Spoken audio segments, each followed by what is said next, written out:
নমস্কার বন্ধুরা, আমার চ্যানেলে সবাইকে স্বাগত জানাই। আজকে 26শে সেপ্টেম্বর পণ্ডিত ঈশ্বরচন্দ্র বিদ্যাসাগরের জন্মদিন।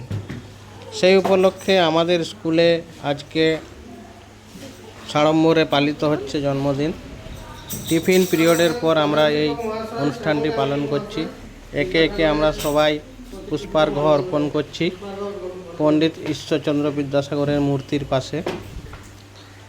এখন তার প্রতিকৃতিতে পুষ্পার্ঘ্য অর্পণ করলেন আমাদের প্রিয় হেড স্যার। এরপরে আমাদের যে শিশু সংসদ রয়েছে, সেই শিশু সংসদের ছাত্রছাত্রীরা ফুল দিয়ে পুষ্পার্ঘ্য অর্পণ করছে। একে একে দেখুন। এইভাবে আমরা প্রতিটি পালনীয় দিবস সুষ্ঠুভাবে পালন করে থাকি। আমাদের ছাত্রছাত্রীরা সবাই একে একে সবার এটিকে প্রাণবন্ত করে তুলেছে। তারপরে একটি ছোট অনুষ্ঠান হবে, সেখানে আমরা সমস্ত মাস্টারমশাই এবং দিদিমণিরা কিছু সংক্ষিপ্ত বক্তৃতা দেব, যাতে ছাত্রছাত্রীরা তাদের জীবনে সেটি স্মরণীয় করে রাখতে পারে। তো দেখছেন একে একে ছোট ছোট বাচ্চারা একটি ক্লাসের পক্ষ থেকে ফুল দিল। এবারে আমাদের হেড স্যার বিদ্যাসাগর সম্পর্কে কিছু বলছেন। এই যেটা বলবো এগুলো মনে রাখতে হবে তোমাদেরকেও। যেমন একটু আগে জিজ্ঞাসা করলাম, আবার তোমাদেরকে জিজ্ঞাসা করা হবে যে আলোচনাটা হবে। আমি আবার তোমাদেরকে বলছি, দেখো, ঈশ্বরচন্দ্র বিদ্যাসাগর জন্মগ্রহণ করেছিলেন মেদিনীপুর জেলার বীরসিংহ গ্রামে। পান্নামাটা সিলের মতো, তাতে এরকম 1 2 3 4 করে নাম্বারগুলো লেখা আছে। বিদ্যাসাগর বাবার সাথে হাঁটতে হাঁটতে যাচ্ছে, যেতে যেতে বিদ্যাসাগর মনে হচ্ছে যে এরকম রাস্তায় এরকম বান্নাবাটা শিলের মতো কি দক্ষতা আছে। তো বিদ্যাসাগর যেতে যেতে বলছে তার বাবাকে যে, বাবা, এখানে রাস্তার ধারে কারা বান্নাবাটা শিল পুঁতে রেখে গেছে। তখন বাবা তাকে বললেন যে ওটা বান্নাবাটা শিল নয়, ওটা হচ্ছে মাইলস্টোন। ওখানে ওইখান থেকে কলকাতা কত দূর সেখানে ওই সংখ্যা লেখা আছে বলে তাকে 1 2 3 4 করে কি করে তাকে দেখালেন যে এইটা 1, এইটা 2।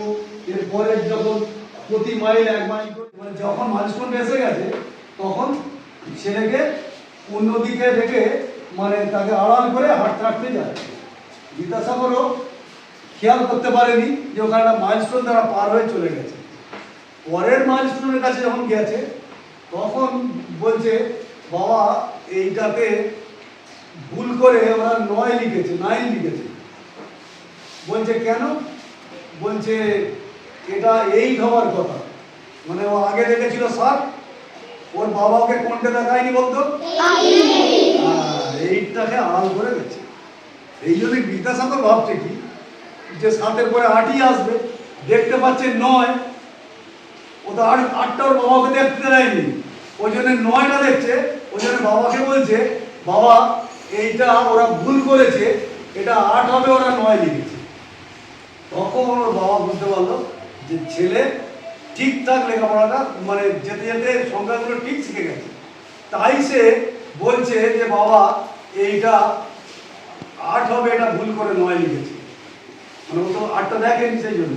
তাহলে তার শিক্ষাটা বিদ্যাসাগরের কত ব্রেনটা কত ভালো, কত মনে রাখার ক্ষমতা। রাস্তার ধারে শিলাটা একবার করে দেখছে, তার মনের মধ্যে সেটা ছবির মতো তার মনের মধ্যে গেঁথে গেছে।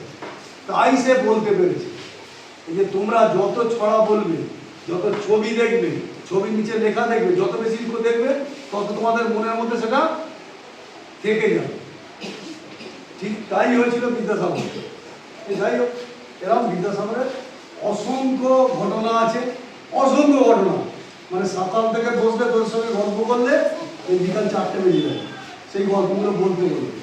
আজকে সেটা আমি অত দিকে বলবো না, আলোচনা করবো না। এখন তোমাদের স্যারদেরকে আমি প্রত্যেকটাকে আহ্বান করবো, ছোট্ট ছোট্ট করে 1 মিনিট 2 মিনিটের মধ্যে একটা করে স্পিচ সবাই দেয়।